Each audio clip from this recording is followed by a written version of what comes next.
Jump right into blocking. Mark, 3 items on blocking. Anything you teach on blocking? Okay, blocking. Just get over the net. That's the key thing. I know it's easy. Blocking, I'm going to talk about that later. It's when you think about it, setting, passing, they're all difficult skills. Blocking's simple. All you got to do is jump and put your hands over the net. Easy. But I tell you what, the results you get from blocking often deter people from wanting to do it a lot and deter coaches from wanting to practice it. But a couple of things that work on. Let's get a couple of blockers, any of the middles, doesn't matter who. I'll borrow this ball here. So what I'm going to do is hit the ball up. I just want you to work on jumping over. I'm going to hit it up into your hands. Okay? So this is working on getting the feel for penetrating over the net. So like that. Working on hands over, cutting the net quickly, ball coming down on our side. So you can do this with your hitters. Hands over the net. And you'll see, obviously for the people sitting along the net, you'll see a little easier than anyone else, but Hammy's getting over the net. And she's sealing the net, so she looks like this as she's over the net. And if you can get to here, that height, you're going to be an effective blocker as long as you get over the net. Now, can you block badly? Yes. You can? All right, okay. She's going to block badly now. She's going to block with her hands back off the net. You got it? So you can see, hopefully, the people along the net back off the net. There. A lot different than sealing and penetrating over the net. Key thing is height over the net. This height doesn't matter anywhere near as much as this. You get over the net, and like I said, if you can get your, I don't know, halfway up your forearm over, anywhere like that, you're going to be a much better blocker than you realise because hitters hit the ball down. And emphasis of blocking with your hands, not your forearms. Jump as high as you need to block the ball with your hands. And you're usually going to block the ball with one hand, not 2 hands. So there's going to be on our website again, my assistant coach, Laura Benzing, who's here, has some great blocking drills with vision. We're going to have that on the website to show you in the next couple of weeks. So blocking. Michael. A couple of things we emphasize just above the net that I want to talk about. First thing is we try to block with the thick part of our hands as best case scenario. So what I tell my players oftentimes is thumbs up, fingers out, being big in the air. For every inch you take in the net, you take a foot off the end line for your defenders to cover. So I think it's really important that we thumbs up, fingers out, and big hands, we say frequently. Mark spoke to penetrating over the net.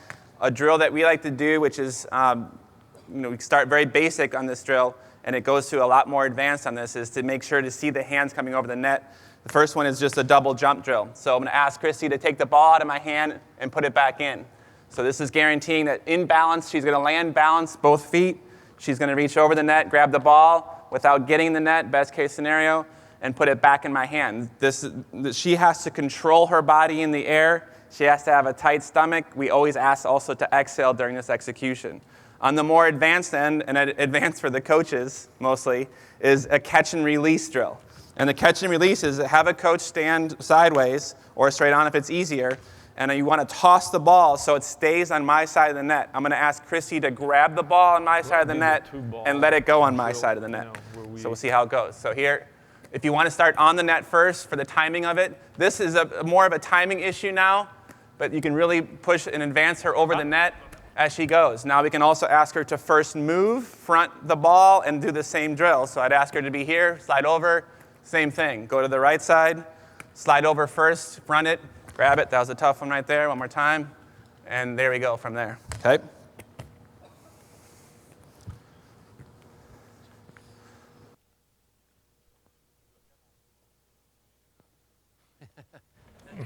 All right, John's going to talk about footwork. There's always the big debate, do you swing block or not swing block? There's a lot of countries that do well with swing blocking, some don't swing block. So it's not that you only have to swing. I see little kids swing blocking that can't get over the net anyway. So I'd let them play defense, So, all right, John, go ahead. Footwork. We made some decisions, as you do, in our in between seasons, and we're going to actually change. We did this once before. We're going to movement block, swing block, whatever you want to call it. And for us, the reason to change is when we look at the teams that are beating us consistently, their outside hitters are too good. And so we decided we had to be bigger. And I don't think swing blocking, after doing it a while now, gets you there faster. I think your brain is what gets you there faster in most cases, or determination. But I think it can, the way you do it can get you there and be more athletic. It can make you be higher and make you be stronger. So what we're doing is choosing the situation we're going to do it in. We are going to swing block when our opponents are out of system this year. We're going to have to make a lot of choices, but we do have players that are smart, and they show us that every day in practice. So Cass is just going to make a move. Let's just do it facing him here and pretend. Here's our net right here. Let's say you're inside helping on the 3. You're going to go outside. Don't swing block. Just do the move you're going to do to go over there and block. Okay, very good at locating. She has to see, find out where to put it, like they're already talking about. Lines up on the ball and penetrates over as far as she can. For a lot of people, it's very hard to be explosive here. That's why there's a difference between approach jump and block jump. So let's do it swinging now. Just turn. She's just going to turn and run, and it's like her approach. All right. It does make her higher. It does make her stronger at the top, usually. It does have more errors that could be involved because you have to locate, you have to be careful of drifting, you have to do it in concert with someone else. So the hardest part about swing blocking is knowing how to teach it, I think, and then having enough practice time and strength or endurance in your legs to be able to do it. All right, so I'll be glad to talk with you about it during the clinic. I'm not an expert at it. There are some great people around the country that know a lot. Our reason for doing it is just simply that when we get our opponent out of system and we know they're setting them, we are going to be bigger and stronger when they get to there. And make them be better hitters next year and not allow them to beat us in that situation. Either that or we had to serve easier and try to get him to set middle because we had a better chance. Yes, sir? What's your thoughts On in-system? Blocking in-system? It kind of depends. You don't want to get too crazy with the decisions they have to make. Our middles this year will probably block in-system swing blocking, but that's what we'll want them to do, all right, because it's the way you do it. But there's too many situations, all right, where you cheat and get to a place and you don't have room, all right. We would like people to help better in the middle of the court, so Cass as a right side blocker would have to be able to do both. But they're going to have to be able to do both. That's part of the hard part is it's one skill. You're teaching two things, and it's a huge time commitment and energy commitment.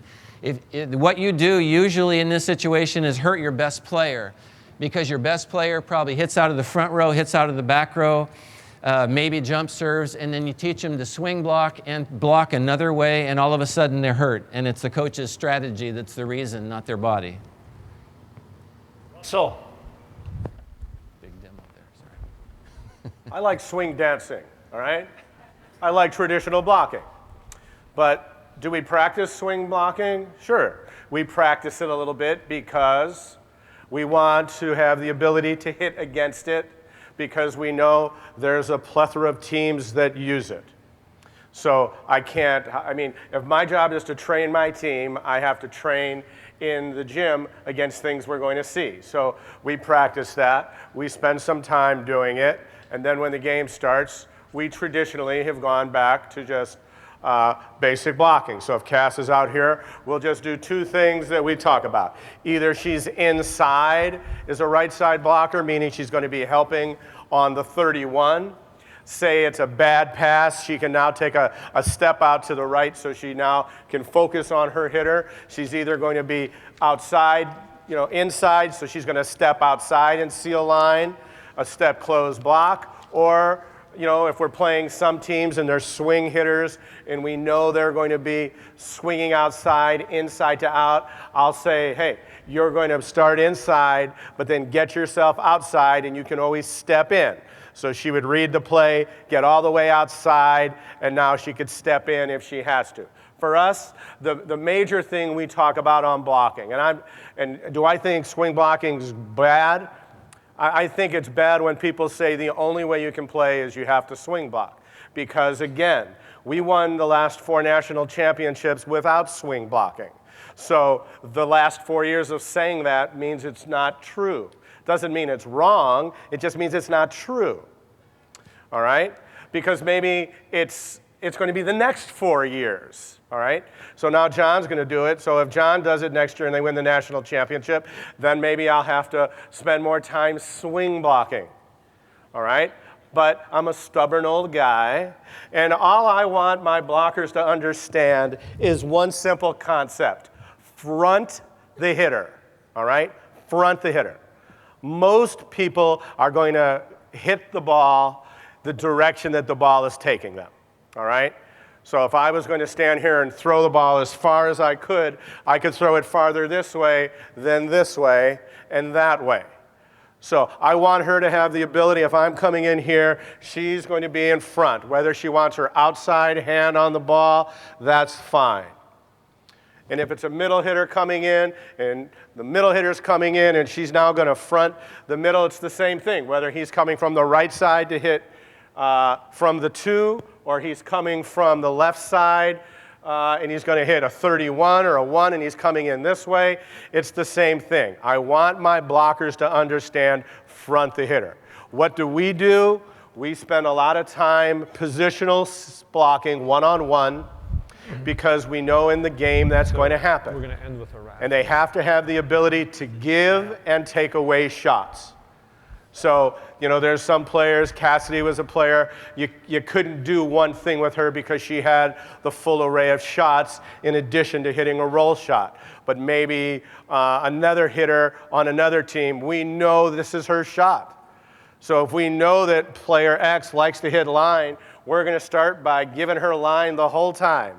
So she's thinking, oh my God, they're giving me line. That's my bread and butter. I'm going to take it home. And then when she goes up to jump, the block comes in and we're taking line. But we're not taking it early. We have a game plan, and the game plan is to take it when the person's hitting it. Don't give it away. Don't give away what your intention is, because, you know, why give the other team your game plan? Some teams we play, you can figure out their game plan in the first 5 points of the match. Doesn't mean you're going to win, but it's helpful to know what they want to do. Hey, one thing about blocking, and this is so important, the levels you coach at, very few hitters are reaching 10 feet. If they are, call us, you know?